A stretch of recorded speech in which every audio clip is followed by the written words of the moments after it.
श्री परमात्मने नमः। भगवान मधुसूदन आप सभी पर अपनी असीम अनुकंपा बनाए रखे। आप सभी का हर दिन शुभ हो। आप सभी का मेरे YouTube चैनल स्पिरिचुअल जर्नी 75 में हार्दिक स्वागत है। आज के वीडियो में आप सुनेंगे पद्म पुराण के उत्तरखंड के विषय 204 को, जिसमें अग्नि तीर्थ, हिरण्य संगम तीर्थ, धर्म तीर्थ आदि की महिमा का वर्णन किया गया है। आइए कथा का आरंभ करते हैं। महादेव जी कहते हैं, पार्वती साबरमती नदी के पास ही ईशान कोण में पालेश्वर नामक तीर्थ है, जहाँ चंडी देवी प्रतिष्ठित हैं। वह योग माताओं का पीठ है, जो समस्त सिद्धियों का साधक है।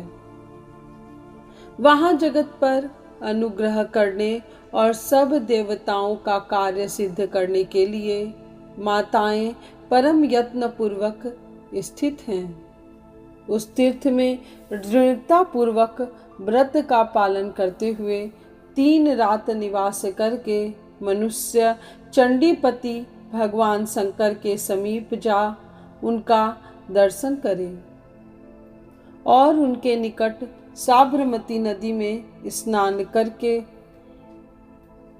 समाधि विधि से युक्त हो मातृमंडल के दर्शन के लिए जाए।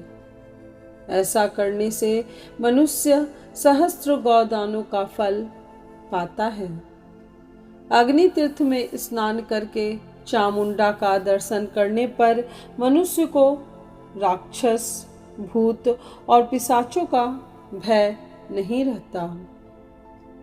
पार्वती साबरमती नदी में जहाँ गोक्षुरा नदी मिली है, वहाँ सहस्त्रों तीर्थ हैं। वहाँ तिल के चूर्ण से श्राद्ध करना चाहिए। उस तीर्थ में पिंडदान करके ब्राह्मणों को भोजन कराने से अक्षय फल की प्राप्ति होती है। पूर्व काल में कुकर्दम नामक एक पापिष्ठ एवं दुर्धर्ष राजा रहता था, जो बड़ा ही खल, मूढ़, अहंकारी, ब्राह्मणों का निंदक, गो हत्यारा, बालघाती और सदा उन्मत्त रहने वाला था। पिंडार नामक नगर में वह राज्य करता था। एक समय अधर्म के ही योग में उसकी मृत्यु हो गई। मरने पर वह प्रेत हुआ।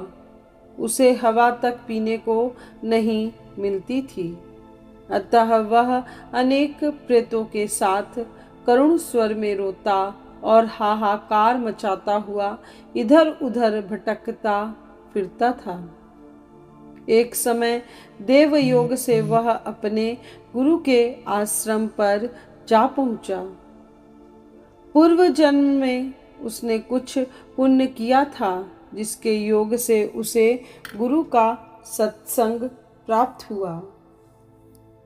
पार्वती पूर्व जन्म में वह वेद पाठी ब्राह्मण था और प्रतिदिन महादेव जी की पूजा तथा अतिथियों का स्वागत सत्कार करके ही भोजन करता था। उस पुण्य के प्रभाव से वह श्रेष्ठ ब्राह्मण पिंडार पुंड्र में राजा कुकर्दम के रूप में उत्पन्न हुआ। जब तक उसने राज्य किया, कभी मन और क्रिया द्वारा भी पुण्य कर्म नहीं किया था। इसलिए देवात मृत्यु होने पर वह प्रेतराज हुआ। सूखा हुआ मुंह, कंकाल शरीर, पीला रंग, विकराल रूप और गहरी आंखें, यही उसकी आकृति थी। वह महापापी प्रेत अन्य दुष्ट प्रेतों के साथ रहता था। उसके रोए ऊपर को उठे हुए थे। जटाओं से युक्त होने के कारण वह भयंकर जान पड़ता था। उसे इस रूप में देखकर आश्रमवासी ब्राह्मण कहोड़ व्याकुल हो उठे। कहोड़ बोले, राजन, यह अग्निपालेश्वर तीर्थ है। मैं इस परम अद्भुत मनोरम एवं रमणीय स्थान में प्रतिदिन निवास करता हूँ। तुम तो मेरे यजमान हो, फिर इस प्रकार प्रेतराज कैसे हो गए? प्रेत बोला, देव, मैं वही पिंडारपुर का कुकरदम राजा हूँ। वहाँ रहकर मैंने जो कुछ किया है उसे सुनिए। ब्राह्मणों की हिंसा, असत्य भाषण, प्रजाओं का उत्पीड़न, जीवों की हत्या, गौओं को दुख देना, सदा बिना स्नान किए ही रहना, सज्जन पुरुषों को कलंक लगाना, भगवान विष्णु और वैष्णवों की सर्वदा निंदा करना, यही मेरा काम था। मैं दुराचारी और दुरात्मा था। जहाँ जी में आता वहीं खा लेता। कभी भी सोचाचार का पालन नहीं करता था। द्विजराज, उसी पाप कर्म के योग से मैं मृत्यु के बाद से प्रेत योनि में पड़ा हूँ। यहाँ नाना प्रकार के दुख सहन करने पड़ते हैं। जिसके माता पिता, स्वजन एवं बंधु बांधव नहीं हैं, उसके लिए गुरु ही माता है और गुरु ही उत्तम गति है। ब्रह्मन, ऐसा जानकर मुझे मोक्ष प्रदान कीजिए। कोहर ने कहा, राजन, मैं तुम्हारी प्रार्थना पूर्ण करूंगा। तुम्हारे साथ जो 11 प्रेत और हैं, इन्हें भी इस तीर्थ में मुक्ति दिलाऊंगा। पार्वती, यो कहकर ब्राह्मण कहोड़ ने सबके साथ तीर्थ में जाकर तिल सहित पिंड दान एवं जल दान का कार्य किया। तीर्थ में मास और तिथि का कोई विचार नहीं है। वहां जाकर सदा ही श्राद्ध आदि कर्म करने चाहिए। यह बात पूर्व काल में ब्रह्मा जी ने मुझसे कही थी। ब्राह्मण के द्वारा श्राद्ध की क्रिया पूर्ण होने पर उस श्रेष्ठ तीर्थ में वे सभी प्रेत मुक्त हो गए और उत्तम विमान पर बैठकर मेरे धाम को चले गए। सुरेश्वरी, जहाँ साबरमती नदी के साथ गोक्षुरा नदी का संगम हुआ है, वहाँ स्नान और दान करने से करोड़ यज्ञों का फल होता है। कपालेश्वर क्षेत्र में जहाँ अग्नि तीर्थ है, वहाँ साबरमती नदी मुक्ति देने वाली बताई गई है। देवी, अब मैं दूसरे तीर्थ हिरण्या संगम का वर्णन करता हूँ। वह महान तीर्थ है। पूर्व काल में जब साबरमती गंगा 7 धाराओं में विभक्त हुई, उस समय वह ब्रह्मतनया सप्त स्त्रोता के नाम से विख्यात हुई। उसके 7वें स्त्रोत को ही हिरण्या कहते हैं। ऋक्ष और मंजुम के बीच में सत्यवान नामक पर्वत है। उससे पूर्व दिशा में हिरण्या संगम नामक महातीर्थ है, जिसमें स्नान और जलपान करने से मनुष्य शुभ गति को प्राप्त होता है। वहां से वन स्थली में जाएं और पापहारी भगवान नारायण का दर्शन करें। यह वही स्थान है जहाँ भगवान नर और नारायण ने उत्तम तपस्या की थी।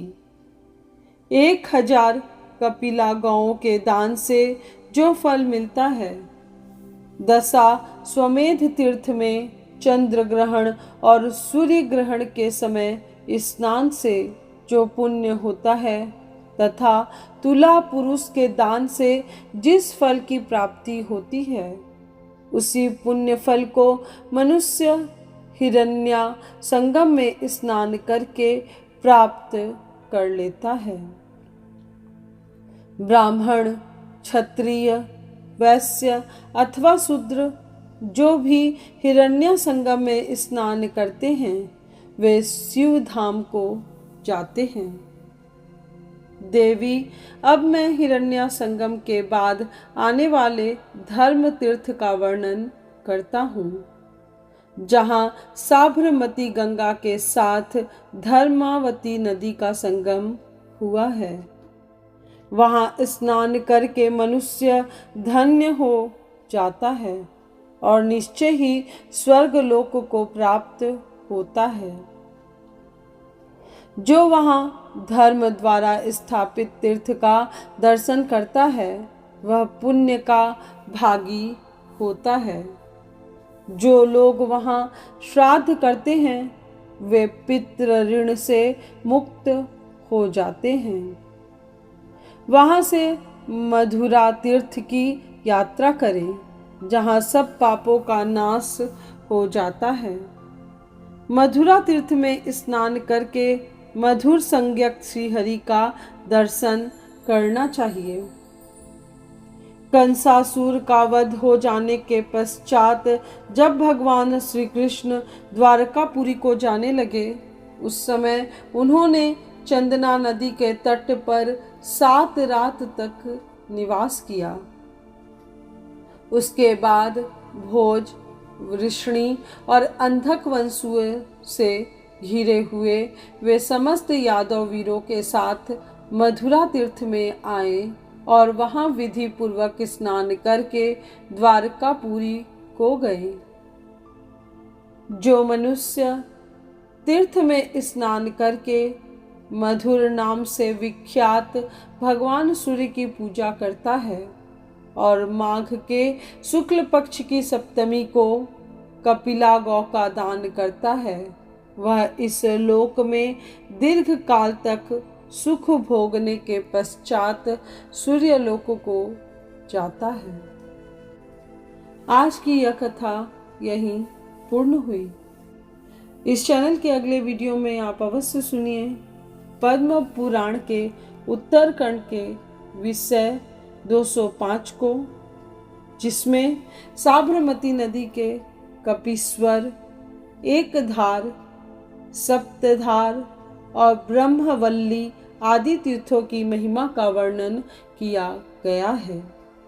महर्षि वेद व्यास द्वारा रचित 18 पुराणों में दूसरा सबसे बड़ा पुराण पद्म पुराण एक वैष्णव पुराण है, जिसकी महिमा अनंत और अपरंपार है।